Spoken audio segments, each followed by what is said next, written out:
každé z tých povolaní je darom od Pána. A teda je to dar, ktorý potrebujem niekde objaviť ako krásu toho daru, potom nejakým spôsobom prijať a na ňom odpovedať. Pane, čo ty chceš?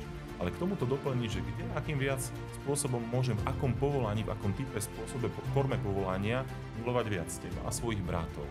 A je to práve o tej otvorenosti, ktorá nás pozýva vždy do služby. Ježiš sám hovorí, prišiel som, aby som sa nenechal obsluhovať, ale slúžil. Ver, dôveruj, miluj. Vítajte pri počúvaní a sledovaní nášho podcastu Poď a uvidíš. Moje meno je Marek. Moje meno je Andrej. A vítam medzi nami pátra Milana Tomana. Páter, vítajte medzi nami. Ďakujem pekne. Páter Milan sa narodil 20. októbra 1983 v Nitre a vyrastal v malom mestečku v Ráble. Ako 25-ročný vstúpil do rehole verbistov. V roku 2015 prijal večné sľuby a o rok na to kňazskú vysviacku v kostole Na nebovzatia Panny Márie v Nitre na Kalvárii. Pôsobil v Nitre a v Bratislave na viacerých miestach. 2 roky študoval pastorálnu teológiu na Lateránskej univerzite v Ríme. Takmer 12 rokov sa venuje animácii pastorácie povolaní. Momentálne pôsobí ako univerzity kaplán a duchovný správca Univerzitného pastoračného centra v Ružomberku. Páter Milan, vždy začíname takou strelnou otázkou na úvod. A vy tým, že sa venujete pastorácii mladých na univerzite, určite máte toho naozaj veľa, že čo máte robiť tam. Ale máte aj nejaké koničky, že čomu sa tak radi venujete? Hej, tak v podstate sme len začali tento rok, dá sa tak povedať, na univerzite, takže spoznávame prostredie, možno toho času nebolo až toľko, ale som v novom prostredí a oceňujem krásu toho prostredia, Liptova, takže už som si pochodil niektoré tie miesta, takže turistika určite patrí k mojim koníčkom, bicykel a čítanie kníh napríklad, takže asi tak. Páter Milan, ako si spomínate na vaše detstvo? Máte možno nejakú udalosť, ktorej sa rád vraciate, alebo nejakú spomienku? No ako si spomínal, tak som vyrastal teda v malom meste, v Ráble, v paneláku. O to viac času sme trávili vonku, že s kamarátmi ako taká partia, takže boli sme veľmi taký dobrý kolektív a teda veľa času sme trávili pri športe, futbale. Neboli to nejaké krúžky, bolo to len také spontánne akcie, a teda futbal, tenis niekedy, s bratom mojím sme zvykli hrávať, na to rád spomínam. No a potom, keď bolo horšie počasie, tak nejaké spoločenské hry práve vo vestibuloch týchto panelákov, takže bolo to také pekné obdobie. Možno, keď si tak priblíži aj vašu mladosť, ako stredoškolák, keď ste boli a takto. No ja som študoval potom v Nitre, neštudoval som vo Vrábloch na priemyselnej škole stavebnej a trocha, možno práve som tým pádom sa tak vzdialil aj od toho kolektívu, ktorom som tak vyrastal, ale ten čas dospievania bol troška taký náročnejší v tom, že v tom čase sa vyskytli nejaké ťažkosti u nás doma, v našej rodine. Môj otecko mal dosť vážne problémy s alkoholom v tom čase. No a ako mladý človek dosť ma to tak akoby zasiahlo a izolovalo, takže bol to taký náročný čas. No čo bolo práve v tom ešte náročnejšie, že ešte ako dieťa som tak zvykol ministrovať, chodiť do nejakého detského zboru, a teda tá viera bola na tej úrovni síce dieťaťa, ale predsa len taká živá, ale postupne aj toto tak nejak začalo ochladzovať. Takže mal som také obdobie tej mladosti práve, ktoré pokračovalo potom aj na vysokej škole, že som sa tak pomaly vzdialoval od Pána Boha a takej živej viery. Takže o to bolo náročnejšie, teda toto obdobie. Ale keď sa obzerám tak späť, aj po tom momente takého nejakého obrátenia, už teda v takom veku stále mladom, ale vyššom, 24 rokov môjho života, tak som videl, ako tam aj tak Pán Boh bol stále prítomný aj v tých náročných časoch.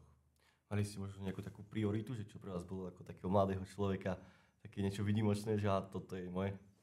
No, možno práve ako v tom období teda mladosti som sa potom viac tak vrhol na štúdium, že možno práve nejak tá moja predstava o živote bola teraz nejak teda byť nejak úspešný aj teda v tom štúdiu, potom na vysokej škole, nejaká forma kariéry, ale boli to všetko teda také moje predstavy, že to sa potom tak nejak zmenilo, keď som si prvýkrát začal tak klásť otázku, no počkaj, že ale aj Pán Boh má nejaké predstavy o našom živote a nejaké plány. Takže tam začala taká moja cesta hľadania tej Božej vôle pre môj život. No a ako ste to teda rozlišili? Že? Povedzte nám možno takú tú svoju cestu povolania, ako ste k tomu došli. Tak každá cesta je originálna, neexistuje naozaj teraz nejaká šablóna a teda na tej mojej ceste, ako som už spomínal, veľmi dôležitý bol teda ten moment obrátenia sa, mohli by sme tak povedať, že znova také hľadanie Pána srdcom, hej, že to, čo mi tak chýbalo a potreboval som tak do toho vstúpiť, čo mi Pán Boh tú milosť dal, bolo to práve teda na Orave, na festivale Verím Pane, ktorý ešte stále prebieha a pozývam aj na tento ročník, sa tam môžeme stretnúť spoločne. No a tam som po dlhom čase, keď som počul isté svedectvo mladých ľudí, bolo tam naozaj veľa mladých ľudí v živej viery, čo bolo pre mňa už to také zaujímavé. Prvýkrát som videl takú veľkú skupinu kresťanov, ktorí sa dokázali tak radostne zabávať a prežívať svoju vieru, spoločenstvo. Tak som sa rozhodol na základe jedného svedectva ísť na sviatosť zmierenia. No a pri tej sviatosti zmierenia bol to akurát deň Márie Magdalény, tak som zažil takú blízkosť Pána naozaj vo svojom živote. A keď som sa vrátil domov, teda po tom festivale, tak nejak som tak túžil, že fíha, že kde môžem zakúsiť ešte raz nejak toto stretnutie s tou Božou láskou, Božou dobrotou. No a v tej chvíli mi prišla taká odpoveď v srdci, že no však som tu pre teba každý deň v Eucharistii. No, tak som začal každé ráno chodiť na svätú omšu. Mal som veľkú túžbu, aj som tak nejak vnútorne cítil, Boh nám dáva takú vnútornú intuíciu, mohli by sme povedať vnúknutia ducha, kedy som cítil, že nemôžem v tom prežívaní zostať sám, tak ako tam ma zavolalo isté spoločenstvo kresťanov, tak som tak nejak mal túžbu a pridať sa k ním, a teda to sa aj stalo na ich pozvanie, ma pozvali do svojho spoločenstva, kde som postupne teda chodieval pravidelne, sme sa modlili každý deň, modlitbu svätého Rúženca, teda bol to taký, myslím povedať, že hlboký, aktívny, sviatostný život. No a k tomu potom bolo práve dôležité položiť si prvýkrát tú otázku, že nielen čo ja chcem, Pane, v tom mojom živote, ale čo ty odo mňa chceš. Tak to bolo akorát v skúškovom období. Som sa teda, asi sa mi nechcelo učiť na skúšku, tak som, ale nie, žartujem. Pamätám si, ako som istý deň teda tak rozímal a nejak tak som začal uvažovať, že čo by som ja tak v tom živote chcel dávať druhým, hej, že kde by som ja cítil také naplnenie. No a postupne som prišiel takej odpovedi v tej modlitbe, že chcel by som sa podeliť o tú skúsenosť, ktorú som ja mal, hej, že tak ako som stretol živého Boha, takže nejak sprostredkovať túto skúsenosť s druhým. A tak nejak sa začalo to celé rysovať práve k tomu, že to najviac, čo som zakúsil, alebo kde ja som stretol živého Boha, bola sviatosť zmierenia, bolo toto stretnutie sa s Eucharistiou a zrazu som tak cítil, že tak toto by som asi aj ja tak nejak túžil práve sprostredkovať túto možnosť. No a potom som sa tak nejak z toho prebral a si vraj, fíha, tak to asi by som, že to nejak vyzerá na nejaké kňazské povolanie. Tak som z toho dostal aj strach, lebo už som bol na konci prvej vysokej školy a si vravím, no tak to teraz ďalšia vysoká škola. Ale vtedy som to tak zakončil. No dobre, Pane, ak je to tvoja vôľa, tak pôjdem touto cestou. No a postupne môj duchovný otec ma v tom tak sprevádzal, aby sa toto povolanie a to moje nejaké rozlíšenie, aby sme to teda tak nejak rozlíšili, upevnili a teda, aby som teda videl, že tak jasnejšie, že áno, toto. A môžem sa ešte spýtať, že na akú vysokú školu ste chodili? Ja som chodil v Nitre na poľnohospodársku, bol to odbor obchodu a predaja strojov, komerčná činnosť bola taká špecializácia, takže som sa nejak tým smerom som myslel, že sa budem uberať. No a poďme k tomu, že prečo práve tí verbisti? No ja som ako takto. Po tom mojom obrátení som tak cítil viac túžbu po zasvetenom spôsobe života. V našej farnosti pôsobila rehoľa premonštrátov, takže možno ešte ako dieťa boli v našej farnosti diecézni kňazi, ale dá sa povedať, že väčšinu času potom som prežil už aj potom ako mládežník práve v tom spoločenstve reholníkov, reholných kňazov. A nejak sa mi to tak páčilo, akoby tá forma, som to tak nejak vnímal aj pre svoj život v tom rozlišovaní, no ale začal som pozerať na internete, že koľko všelijakých rozličných chariziem a spiritualít, tak dosť som tak nejak mal v taký chaos, že fúha. Ale čo bolo dôležité, bolo samozrejme vytrvať tej modlitbe, odozdávať to Pánovi. Ja si pamätám, ako som to tak, že Pane, no dobre, tak ukáž mi ty, že cítim áno, že forma toho zasveteného života. Veľmi vo mne bola silná túžba aj po misiách, že ako po tom obrátení Pán Boh niekedy tak očisťuje aj tie naše túžby, ktoré sme mali tak v detstve, alebo vynárajú sa nejaké také hlboké túžby. No a ja ako dieťa som veľmi rád sledoval dokumenty o misiách. A počúval som tie svedectvá misionárov. No a to nejak sa tak oživovalo, že tiež keď do našeho spoločenstva prichádzali mladí, ktorí zakúsili ako laickí misionári misie, tak to ma nejak tak nadchlo, že teda bolo to dosť, že jedno alebo druhé, že misie alebo zasvetený život, to som v tom váhal. No a zrazu na jednom stretnutí, volalo sa Kto si ťa volá, sme ho organizovali v Bratislave dlhé roky, tak tam, ja som tam bol najskôr teda ako účastník, potom som už ako seminarista aj pomáhal s organizáciou, tak moju skupinku si vybrali verbisti, ktorí ako animátori boli teda v tej skupine, no a predstavili sa, že sú reholníci a zároveň misionári. No a tam nejak som zakúsil, že fúha, tak toto je akoby Pán Boh naplňa všetky naše túžby a boli to obe tieto túžby, ktoré som v sebe mal. Neskôr som sa až dozvedel, to bolo zaujímavé, už keď som spravil toto rozhodnutie vnútorné v srdci pre verbistov, že môj starký brat bol verbista. Ja som vždy myslel, že bol diecézny kňaz a teda som sa tak raz pýtal mamky, že ujo Dominko, že on bol diecézny kňaz. Že nie, on bol verbista. Tak nejakým spôsobom možno nejaká Božia prozreteľnosť ma tiež tak priviedla a práve teda do tejto našej rehole. A bolo zaujímavé, že dobre, tak v rodine nejaký tá línia verbistická, misionárska už bola prítomná. A aká je vlastne tá charizma tých verbistov? Tak zakladateľom bol svätý Arnold Jansen. Tento rok slávime veľké jubileum, 150 rokov. No a on v tom čase teda bol Nemec a zároveň ale videl, že to misijné dielo cirkvi, ohlasovanie evanjelia, že nebol nejaký misijný dom v tej jeho krajine, ale ako aj mnohých ostatných okolitých, ktorý by formoval tých, ktorí chcú do zahraničia prinášať a evanjelizovať práve teda v týchto krajinách, kde nebolo hlásané Božie slovo. Takže primárne tá hlavná charizma bola a stále je ohlasovať Božie slovo, zvlášť tam, kde ešte nebolo hlásané. Takže misionárska charizma. Samozrejme, s odstupom času Európa taktiež sa stala, môžeme povedať, misijným kontinentom a teda postupne sa rozvíja a táto naša služba aj tu teda v Európe.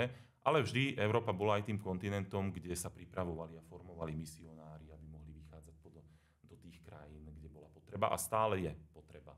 Takže je to misionárska charizma.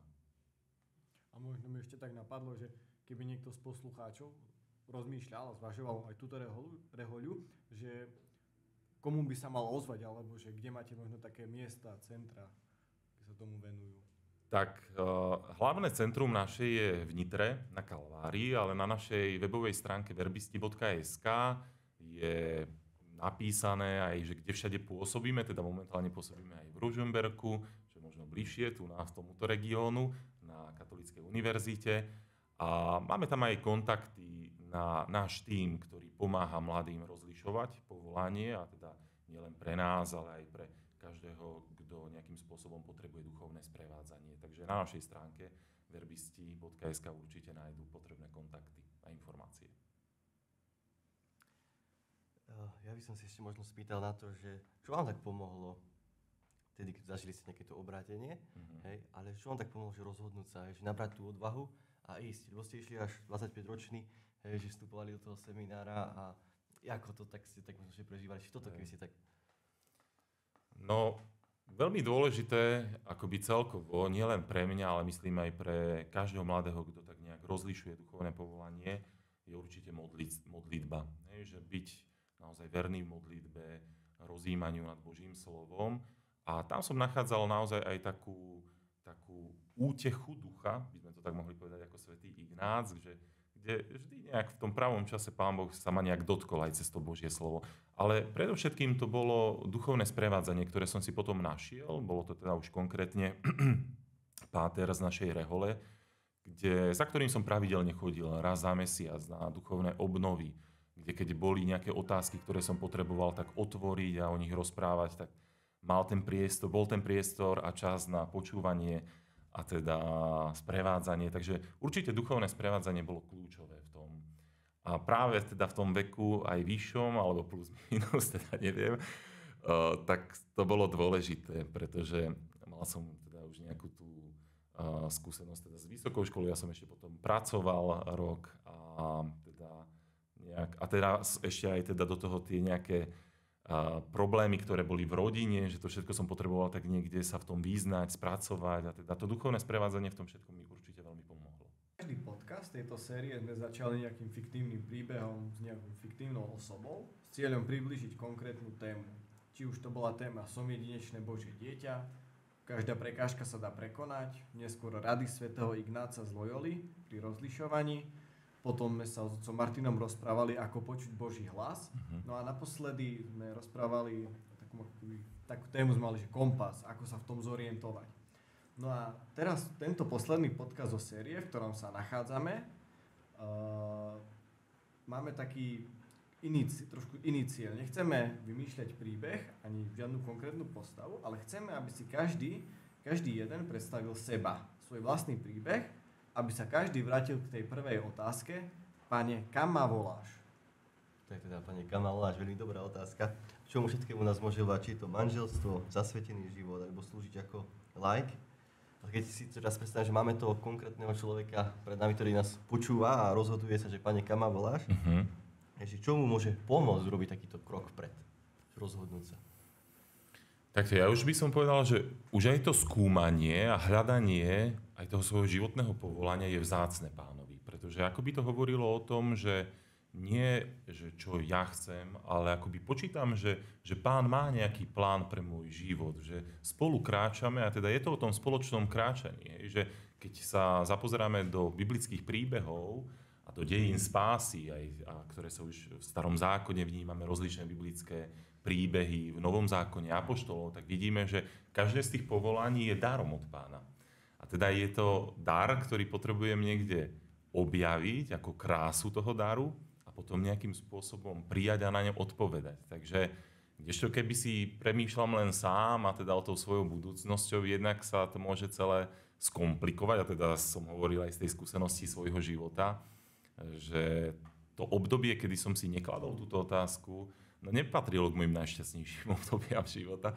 Práve naopak, že bolo to veľmi frustrujúce a komplikované, kde som si položil túto otázku a začal skúmať ten dar povolania, že aký dar povolania, tak to prinieslo teda do môjho života nielen prehlbenie mojej viery, ale také dobrodružstvo, ktoré teda stále pokračuje a niekde ma ním Boh vedie a sprevádza. Takže určite je to táto otvorenosť pre Boží plán, ktorá potom asi ten prvý krok je, že modliť sa za to. Že každý dar je zároveň spojený s Božím hlasom. Že vidíme apoštolov, kde Kristus povie, že poď, nasleduj ma, alebo aj v iných tých príbehoch, že je to jeho slovo, jeho osoba.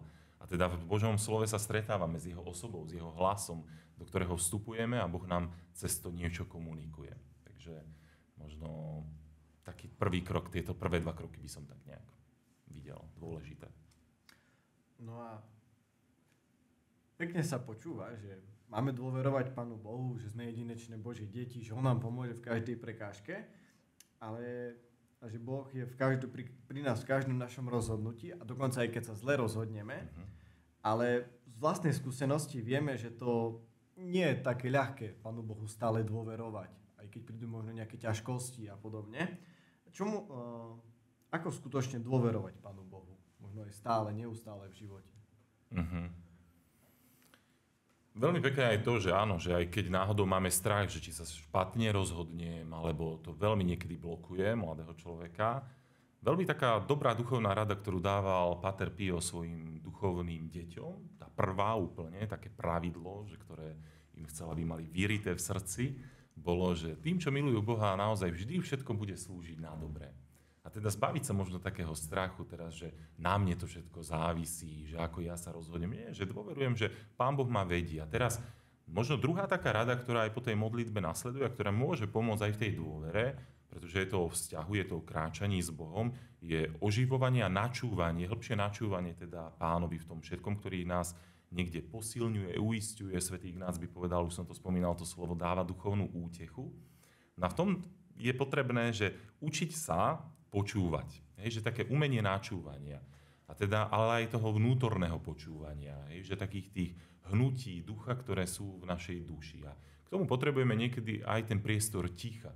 Hej, že kde nielen teda vonkajšie ticho, ktoré tiež potrebujeme k modlitbe, ale aj to vnútorné. Že niekde sa tak stíším a snažím sa počúvať Boží hlas, ktorý ma niekde práve posilňuje na tej ceste. Dáva mi znova nejaké prisľúbenie, ktoré môžem nasledovať, alebo aj prisľúbenie, ktoré mi dal, že znova ma k tomu v tej modlitbe vráti a uistí ma, nie, kráčaj ďalej, neboj sa, budem s tebou. Hej, že Božie slovo naozaj v tomto je veľkou útechou pre nás, ale potrebujeme tak citliviť to svoje vnútro a učiť sa počúvať. Ja tak vždy hovorím aj svojim študentom, ktorých teda učíme taký úvod do spirituality, že tak ako napríklad je to v tej emočnej inteligencii, že máme rozličné emócie, ktorých sa potrebujeme vyznať, vedieť ich pomenovať a keď ich viem pomenovať, tak s nimi viem aj pracovať. No ale to patrí aj o týchto hnutiach našej duše, že potrebujem cítiť a vnímať, vedieť pomenovať aj tieto hnutia. Napríklad na Turíce, že zakúsili ten oheň, hej, turičný, Eliáš v jemnom vánku, že to sú hnutia, ktoré nám pomáhajú práve na tejto ceste a teda je to aj také umenie kráčania, je to umenie modlitby, ktoré nám pomáha teda aj na našej ceste povolania, ale zároveň aj v našom živote viery. Potom sa tam vynára taká otázka, že veľakrát človek hovorí, že ja sa rozhodujem, ja chcem byť šťastný, hej, ja chcem byť kňazom, ja chcem byť manželom.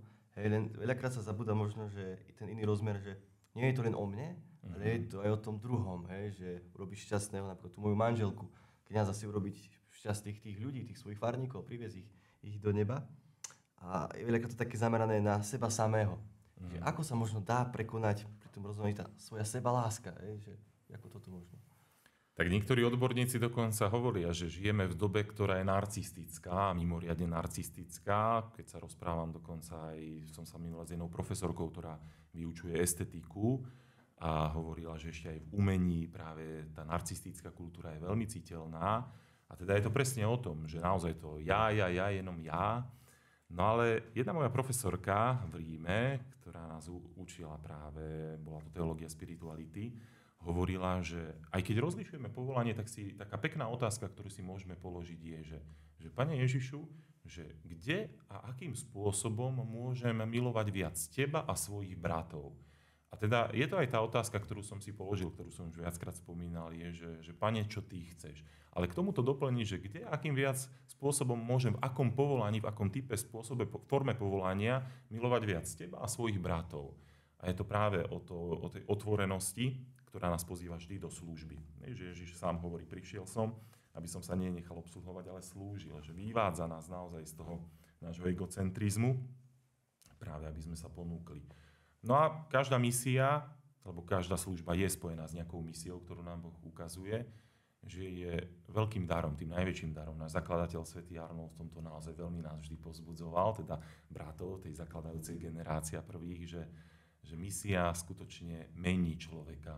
A niekedy my máme tu ten pocit aj že taký prvotný obraz, že misionárov, že tak oni idú tam slúžiť. Nie. Primárne oveľa viac my dostaneme v tej misii, ako dávame. A to je práve pre tú cestú skúsenosť byť darom pre druhých. Máte možno nejakú konkrétnu radu pre nejakého možno teraz vysokoškoláka alebo stredoškoláka, ktorý nás počúva, že ako sa tak môže rozdať? Niečo takéto? Aj na tej ceste akoby povolania ten krok je mať okolo napríklad seba spoločenstvo. Že zároveň naša viera rastie v spoločenstve. Že naozaj pozbudzujem, aby mladý človek neprežíval vieru sám, pretože ochladne jeho viera. To neexistuje. Boh je spoločenstvo, hovorieval Ján Pavol II, a viera tým pádom len rastie len v spoločenstve. A teda nájsť si spoločenstvo, kde môžem nielen čerpať a raz duchovne, mať bratov, sestry, s ktorými môžem aj zdieľať tieto túžby, ktoré niekde sú aj v tom hľadaní môjho povolania, ale zároveň im slúžiť. Že každé spoločenstvo, či už farské spoločenstvo, alebo nejaké spoločenstvo, ktoré sa špeciálne venuje nejakej misii, tak má vždy nejakú misiu, nejaký priestor služby. Takže je to asi tá najjednoduchšia forma.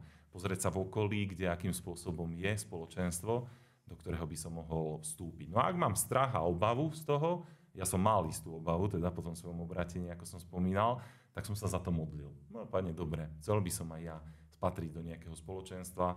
Boh naplnil túto túžbu veľmi rýchle.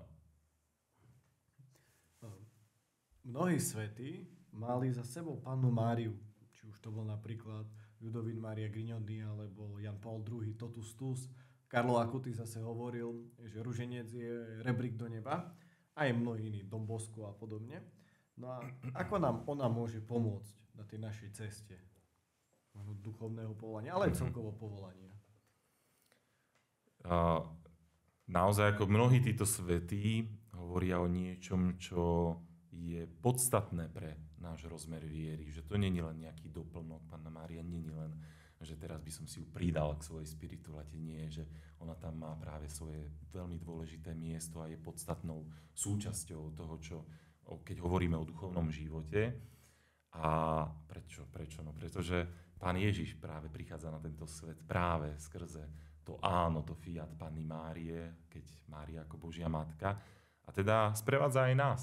Tak ako si ju Boh vybral a daroval práve v tých dejinách spásy, pre teda naše dejiny spásy, tak ju daruje aj nám k tej našej ceste. Ja osobne mám teda veľmi hlboký, môžem povedať teda vzťah k Panne Márii už aj v tom, že ako dieťa, ešte som teda nebol na svete, ale teda v lone matky som bol veľmi chorý, alebo teda moja matka mala teda vážnu chorobu, ktorá ohrozovala aj môj život.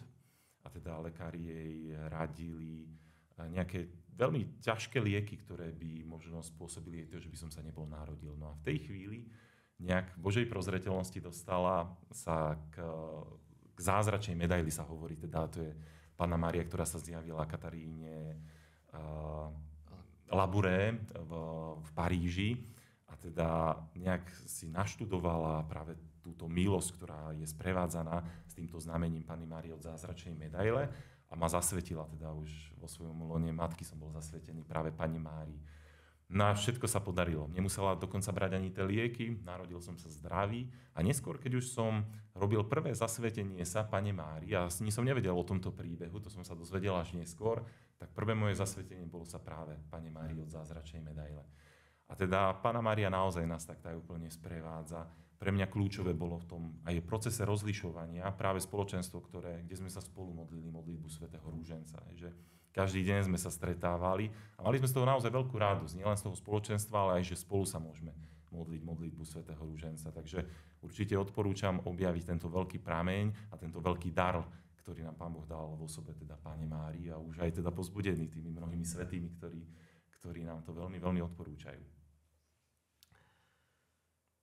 Už keď sme sa možno takto keď sme povedali, že už sa niekto aj rozhodol, že urobí nejaký ten prvý krok, ale ako to vždycky býva, že človek sa zvykne otáčať za tým svojím, či som sa rozhodol správne, ako to je. Ako možno zostať verný tomu svojmu rozhodnutiu, už keď som sa rozhodol? Tak vernosť sa vyžaduje samozrejme od aj už každého z nás, aj ako kňaza, že každý deň si obnovujem akoby tú vernosť, ktorú som prijal, alebo teda dal Pánovi skrze už svoje povolanie. Čiže ako posilňovať vernosť v tom, aby som nejak kráčal po ceste, myslíš, hej? Že v tej otázke? Tak. Ja by som asi dal takú radu, a možno som to už spomínal, teda aj v ostatných, je mať aj duchovného sprievodcu, teda, ktorý kráča s nami. Pretože to nie je len, že on v nejakej etape nejakého nášho života. Áno, môže to byť aj nejaká etapa, ale je veľmi dobré, keď mám pri sebe človeka, ktorý ma pozbudzuje aj tej mojej ceste. Že každý kňaz napríklad má záväzok vykonávať si každý rok duchovné cvičenia. Si pamätám jednu takú radu istého pátra jezuitu, ktorý hovoril o rozličných formách krízach kňazstva. Lebo aj tam by sme mohli opovedať, že ako zostať verný v tom povolaní, už pre ktoré som sa rozhodol. No a on dal takú zaujímavú odpoveď, ktorú povedal v istom období ich bývalý generálny predstavený jezuitov a povedal, že tak jezuitsky, že sú to zanedbané duchovné cvičenia. A teraz čo sa za tým skrýva? Za zanedbanými duchovnými cvičeniami a možno aj tej ignacianskej forme, ktoré sú často sprevádzané, doprevádzané, kde sme pozvaní intenzívnejšie a hĺbšie načúvať Božiemu hlasu. Hej, to znamená, že mať naozaj živú vieru, kde ten dialog s Pánom je skutočne živý, úprimný a kde aj v čase krízy naozaj neobchádzam, nevytesňujem modlitbu, že nemám čas na neho, práve naopak, o to viac času teda v tom čase, ktorý je náročný. Svätá matka Teresa rovnako hovorievala, keď mala náročný čas, alebo aj sestry, keď mali náročný čas, tak vtedy pridala rozmer adorácie, že viac času trávili adorácii. Prečo? Aby boli s ním, aby boli s Pánom, aby mu načúvali. Takže možno práve preto, ako predchádzať kríze, ako kráčať a ostať verný, určite je práve mať tento živý dialóg a teda modlitbu s Pánom. Tak, Pater Milan, dostávame sa do poslednej časti nášho podcastu, kde sa zameriavame na divácké otázky, ktoré sme si pripravili aj pre vás. Tak môžeme začať hneď prvou. Čo pre vás znamená Duch Svätý? Tak ja mám vo veľkej úcte Ducha Svätého. Náš zakladateľ mal tak špeciálne naozaj už od svojho detstva, zo svojej rodiny, čo mu daroval otec takú úctu k Duchu Svätému. Vždy každý pondelok sa modlil zvlášť k úcte Duchu Svätému. Obetujeme svätú omšu každý tretí pondelok, to je taká verbistická tradícia k úcte Duchu Svätému, aby šíril on ako hlavný misionár v tej síle dielo misie, aby posilňoval všetkých misionárov. Takže predovšetkým pre mňa je to veľký priateľ mojej duše, ktorého som v istom čase zakúsil tak osobne a teda stále viac a viac poznávam krásu tejto božskej osoby. Máme tu druhú otázku, je trošku dlhšia, tak snad sa nestratíme. Pred nejakým časom som urobil rozhodnutie ohľadom svojho povolania. Potom som sa však neskôr pozrel na svoj život z iného uhla, uvedomil som si o sebe nejaké veci a následne mi to dalo pochybnosti, či som sa rozhodol správne. Je v takom prípade na mieste rozhodnutie prehodnotiť, alebo ostať radšej verným prvotnému rozhodnutiu? Tak rozlišovanie je proces, hej, že ako dobre vieme, je dôležité a je skvelé spraviť nejaké rozhodnutie. Hej, že pre niečo sa rozhodnem. A teraz my to voláme, ako tak odborene sa povie, že dynamické rozlišovanie. Že už som sa pre niečo rozhodol, vstúpim akoby viac intenzívne, už možno aj k prežívaniu toho rozhodnutia, ale stále som v procese. Hej, že čo mi to prináša, akým spôsobom. Takže to je veľmi ťažké, ako teraz to záleží už od konkrétnej situácii. Zoberme si napríklad aj formáciu, či už reholnú, kňazskú, tak aj to je proces tej dynamickej formácie, teda dynamického rozlišovania, skúmania, kde bolo skvelé spraviť to rozhodnutie, ale je proces rozlišovania, kde samozrejme aj z tej vonkajšej autority ma potvrdzujú, áno, je to, hej, že vytrvaj, zároveň ja vnútorne sa potrebujem vrácať možno k tej prvotnej láske. Samozrejme to aj každý kňaz, každý veriaci. V liste svätého Jána píše sa o tom, aby sme sa vedeli vždy vrátiť k tej prvotnej horlivosti a láske, takže aj to má svoje miesto. Ale je to proces rozlišovania. Samozrejme, každé povolanie je, ako som spomínal, dar, ktorý tiež nesieme, poviem to slovami písma, v hlinených nádobách. To znamená, potrebujeme aj chrániť, že v čom napríklad tá pochybnosť, v čom napríklad tá kríza. Nebolo to niečo, čo som si zapričinil aj ja nejakou formou ochabnutia vo viere, ochladnutia, alebo to znamená, že potrebujeme takej reflexii, aj sebakritike skúmať a pozrieť sa práve na každú krízu alebo na každú aj tú pochybnosť. Pochybnosť ma môže práve naopak upevniť tiež vo viere. Čiže oni sú prirodzené, sú dobré, ale treba nimi prejsť práve tým správnym spôsobom. A znova, možno to, čo už som opakoval viackrát, že je dôležité mať v tomto tiež duchovného sprievodcu.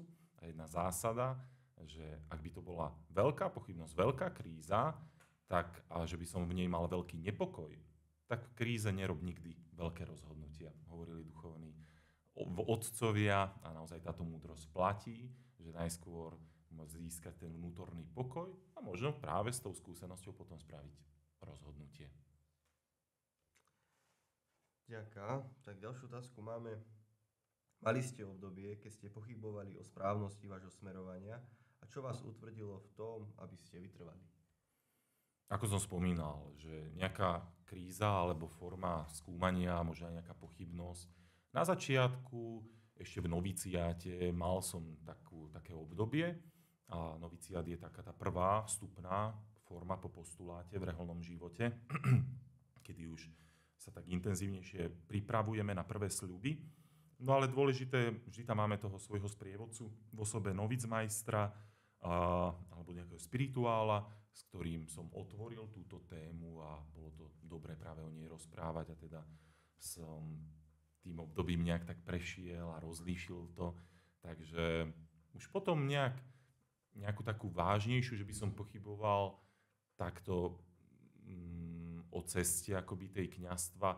Asi nie až tak, že by to mnou až tak veľmi otriaslo, ale mal som napríklad takú obavu, alebo nejaký strach, áno, že z kňazstva ako takého, kde znova to bol proces práve, kde aj v modlitbe, mal som aj spoločenstvo, ktoré mi v tom pomáhalo a znova duchovného sprievodcu, takže mal som áno ešte také obdobie, že som rozlišoval v tom, že či moja cesta není byť reholným bratom, hej, takže, ale čo mi teda pomohlo, sú tieto veci, čo som spomenul.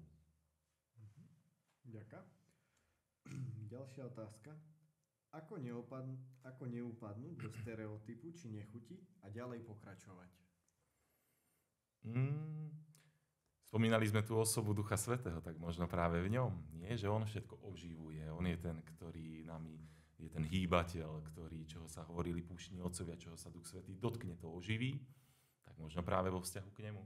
Hej, že spoznávať jeho osobu a prosiť ho, aby oživoval našu vieru. Krst, ktorom sme dostali, tak mimoriadne prítomnosť ducha, bol síce tá sviatostná forma raz, jedenkrát, ale to neznamená, že práve tá milosť krstu, tu potrebujeme oživovať, tu si potrebujeme vyprosovať, takže možno aj týmto spôsobom. Mne napadla ešte taká jedna otázka, ohľadom tých pochybností. Že je to taká častá otázka, tým, že sme na konci tejto série, že existuje vôbec nejaké povolanie, že kde by človek to len tak prešiel? To nie. Akoby aj spiritualita duchovného života hovorí o krízach a oni sú potrebné. Je potrebné aj vedieť inak rozlíšiť to, že aha, som v kríze, že už aj to je veľká pomoc.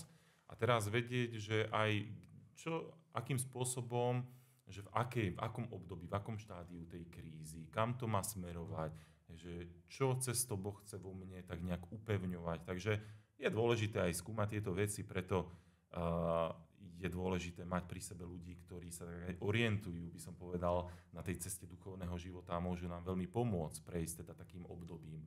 A to platí pre každé povolanie. Povolanie manželstva, manželov, že aké skvelé je, kedy tiež, že nie, že my sami si to nejakým spôsobom vyriešime, veď manželstvo uzatvárali pred tvárou cirkvi, pred tvárou kňaza, a to nebol to len ten obrad, bol to symbol aj toho, že práve on ako pastier chce sprevádzať manželov aj v tom období krízy. A to isté platí pri reholnom kňazskom povolaní, kde sa to vždy deje pred tvárou cirkvi. To znamená, že nejaký ten zástupca cirkvi, niekto nás tým obdobím má sprevádzať. Ďakujem. Poďme na tú poslednú otázku, ktorú tu máme od divákov. Ako v dnešnej dobe viesť tínedžerov k svetosti? No, tínedžerov k svetosti. Možno pochopiť, ako misionár by som tak možno odporúčil tú zásadu, ktorá je pre nás kľúčová, a to je tzv. Model inkulturácie. Také cudzie slovo, ale počúvajú vás určite ľudia, ktorí poznajú, ale nie tak.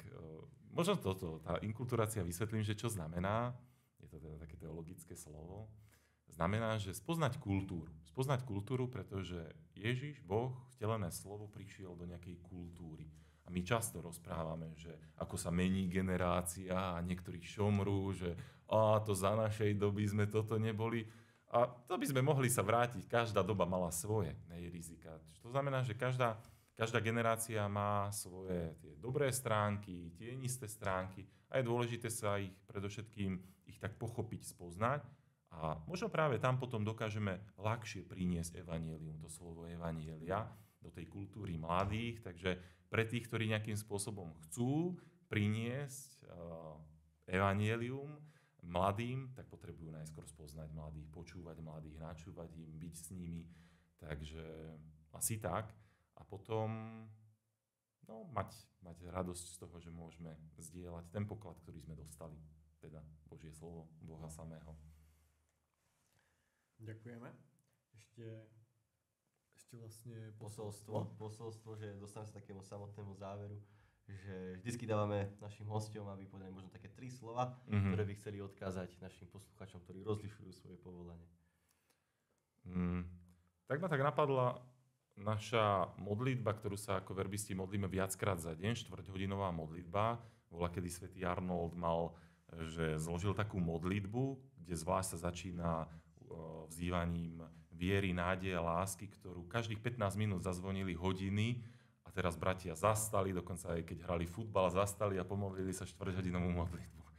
No ale tak vaša toto by som, že viera, nádej, láska, ver, dôveruj, miluj a možno teda to slovo ver, to znamená, že prehlbuj dar viery, ktorý si dostal cez modlitbu, ako som spomínal, cez to priateľstvo s Bohom, priateľstvo s Ježišom.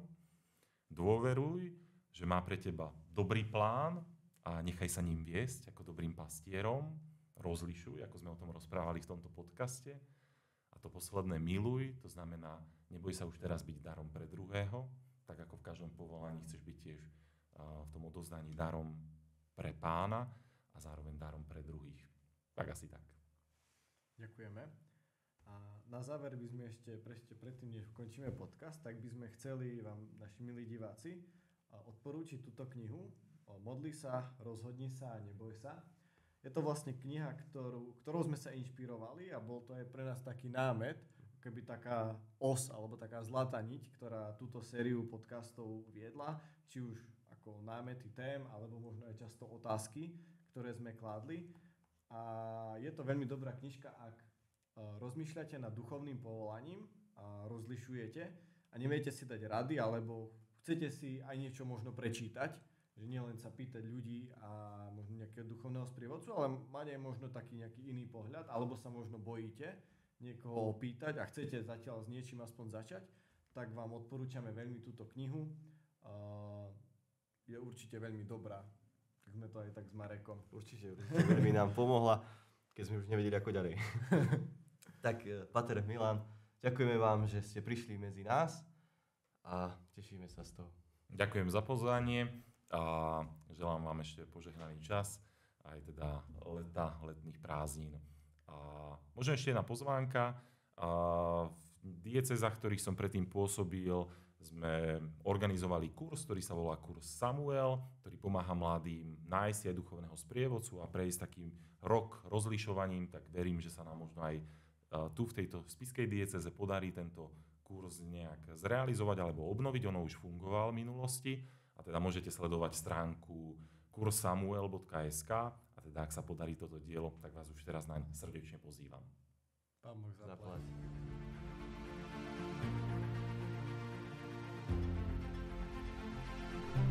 Ďakujeme, že ste počúvali náš podcast. Modlíme sa spoločne za nové duchovné povolania. Zdravá Mária, milostí plná, Pán s tebou, požehnaná si medzi ženami a požehnaný je plod života tvojho Ježiš. Svätá Mária, Matka Božia, pros za nás hriešnych, teraz i v hodinu smrti našej. Amen.